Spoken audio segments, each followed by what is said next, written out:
Okay, so once the add-on is installed, you can open up your shelf here, and it's located under the View tab because I think it's something that makes sense to be next to like annotations and stuff, and it just says references, and when you open it up, it's this suspiciously very small menu. The main part of this is this load references menu, which we can immediately load a reference image into any direction that we want. So say I wanted to load something into the left view specifically, I click that and I could go to wherever my images were, and say I just want to go ahead and load this female model here. Well, we're on left, so maybe I should actually pick the left one. Load reference, and then we are immediately set up. And you can see when I do this, we get a new menu item, actually 2 new menu items in our little references menu. And so when we click to rotate out, we can see that our reference image has already been set up, and we can press this, which will jump us back into the left orthographic view, just in case you've got a bunch of these and you're kind of confused about what's what. Immediately we have this mirror button here, and this allows us to quickly mirror the reference. As you can see, the more items that we pick here, so pick this front image, load reference here, the more items that we add, the larger this menu expands. So we have this button here, which will immediately disable transparency on everything. Another thing I should mention is that our reference set is set up as a single object. So if we want to scale it, we can just click one button, press S to scale, and it will scale the whole thing. We can also control the transparency of all items in our reference set simultaneously, which is very nice. So we could keep this down to a level that, say, we wanted to keep it at, and then just disable it and then quickly get back to that setting. And if we click this button here, this will display even more options. Say you don't have this open, you're actually, you've actually got the thing that you're working on selected, which is most likely the case.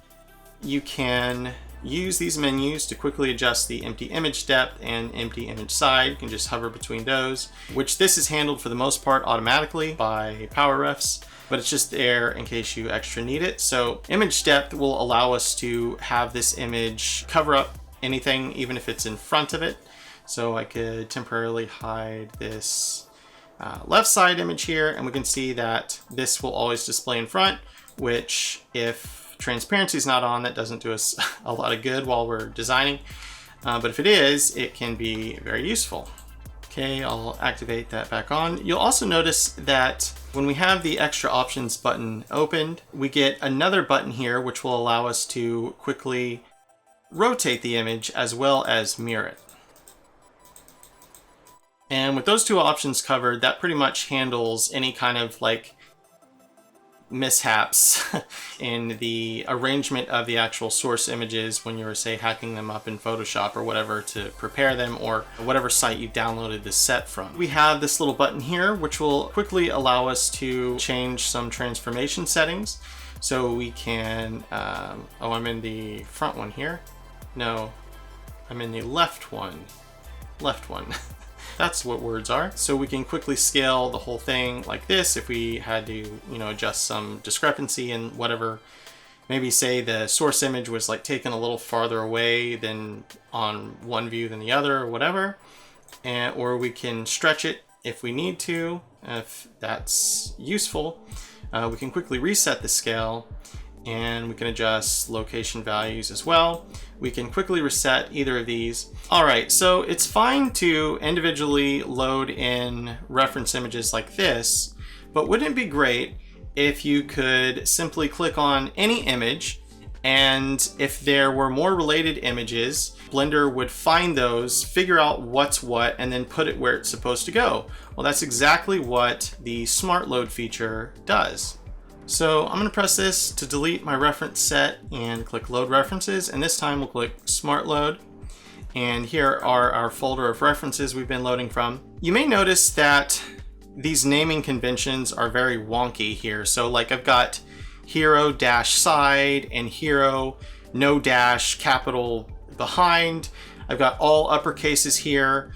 I've got some words like rear, but sometimes it says floor plan and sometimes it says behind.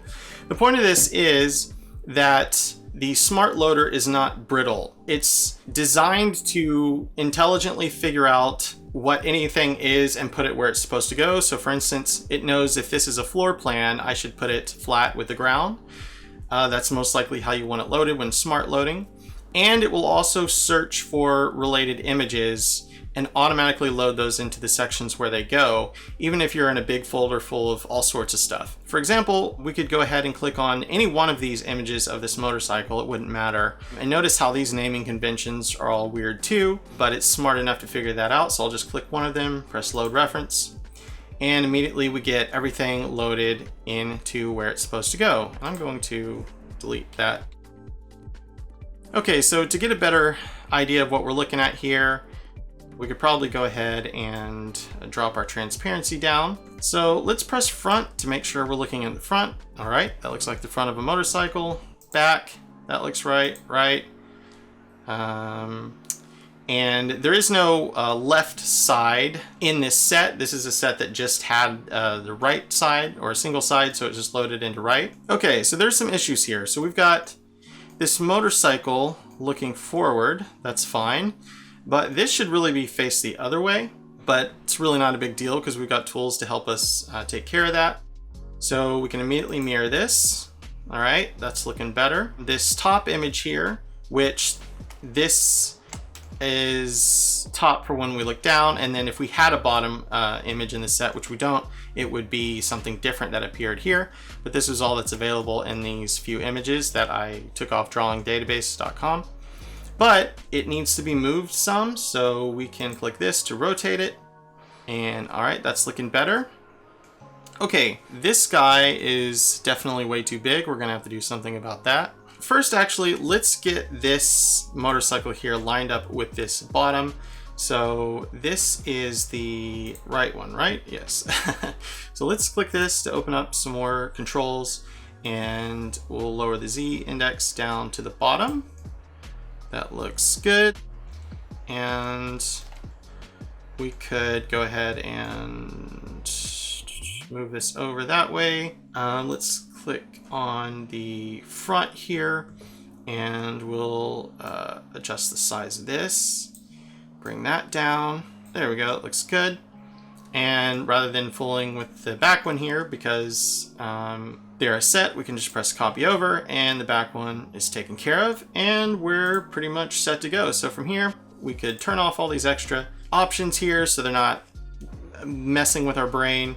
We could click this to disable the touching of our reference set, and we could get to work. One of those things where I was having trouble remembering how to do something was dealing with the visibility options of reference images. So let me real quickly press Shift A and image, load a default reference real quick. We'll pick these nice looking mountains here.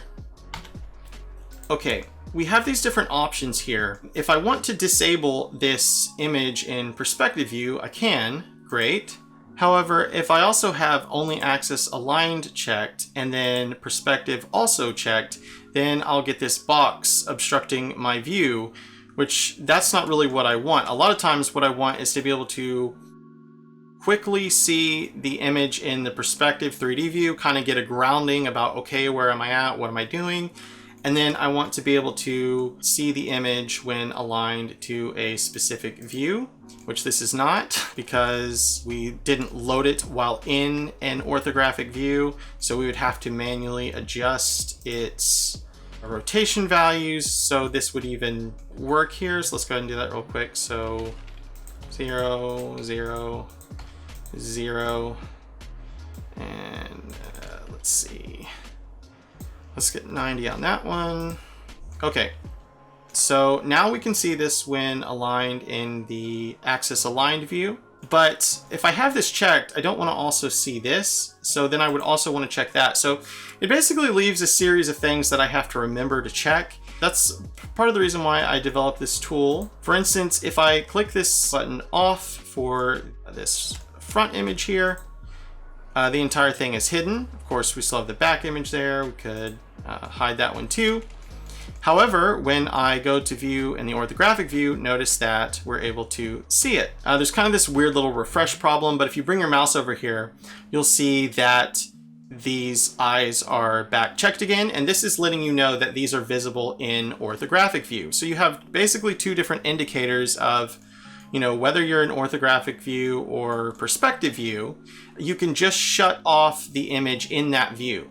So say I don't want to see the front or the back while in orthographic view, I can do that as well. However, if I shut them off while in perspective, I won't be left with anything else, and I'll still be able to see them in orthographic view when I want to work on it. Okay, so let's just do a little bit of modeling here. So I'm going to select that empty and delete it and turn these back on. So how would I want to really start with this? So probably I would press Shift A and add a cube to get going. Probably go ahead and leave the front and back off, and I would probably be fine to leave on the right and top views just as quick reference, unless they got in the way too. But then of course I can jump into these orthographic views and see to quickly align something. Okay, there's the gas tank. Move this guy out. But then it's not obstructing my view at all when I'm back in perspective view. And we can move this over here. And we could go into tab. We could do wireframe and start modeling. Okay, so when I first started this video out, I talked about how there was some inspiration for creating this add-on Power Refs. The other part that I talked about was how it could take me a really long time to find a reference image that I thought was, really great. So that is what the second half of this bar is here.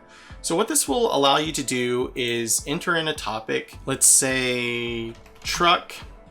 Then I can press this button, and what happens when I do is that the add-on will immediately launch 15 or so different tabs and search for things on Pinterest, ArtStation, DeviantArt, and then it launches several other searches in whatever search engine you tell it to for some different things. So it's looking for truck orthographic, it's looking for just truck, and then truck side view, truck front view, truck back view, truck bottom view, and truck top view. In Pinterest, it searches just for truck at first, and then truck orthographic.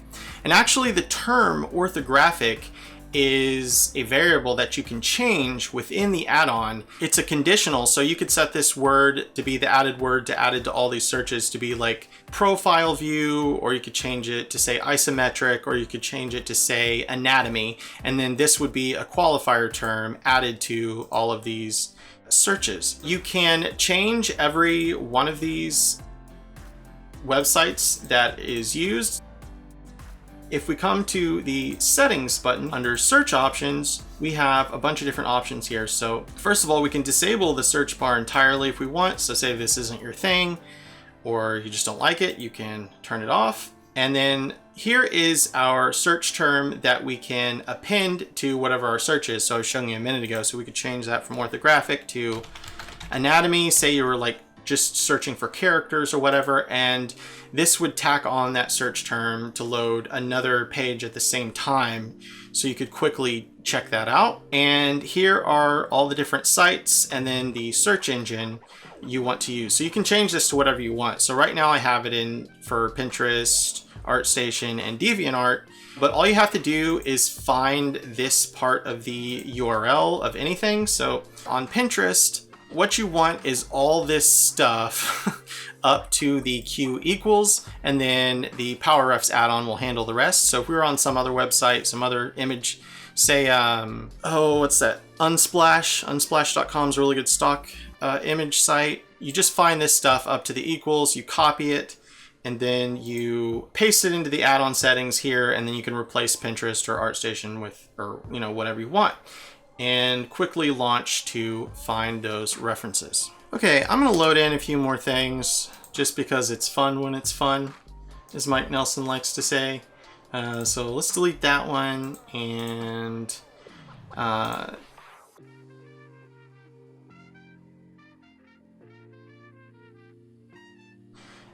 now we can simply select it by grabbing one part of it, scale the whole thing, change transparency on everything. You don't actually have to delete this to load other stuff into here. However, if there is like part of this set that doesn't exist in another set that was found, it may leave like that part of the set there, if that makes sense. So for instance, if I wanted to replace any of these like specific ones, like this left one, I could just pick the left and load over it. So say we wanted the girl left here. We would have that, which just starts to get into some interesting territory of about, you know, different ways you could design stuff. I kind of like that idea. Or we could just load in something altogether, such as the enterprise here, which I also got off that drawing database website. And so here's what a top and bottom is. The top is, so we see that when we look down. Then we have a different bottom image here at the bottom, obviously. Maybe load in some more fun stuff. And you can imagine just immediately getting started with this stuff and modeling and whatnot. How about solid view? I'm gonna get distracted. Okay, so yeah, y'all are all facing the right way, that's good. But if you weren't, we could quickly fix you, which is great. Okay, no distractions. We're not doing this right now. See, this is great. It's great when now you're getting distracted from not doing the work.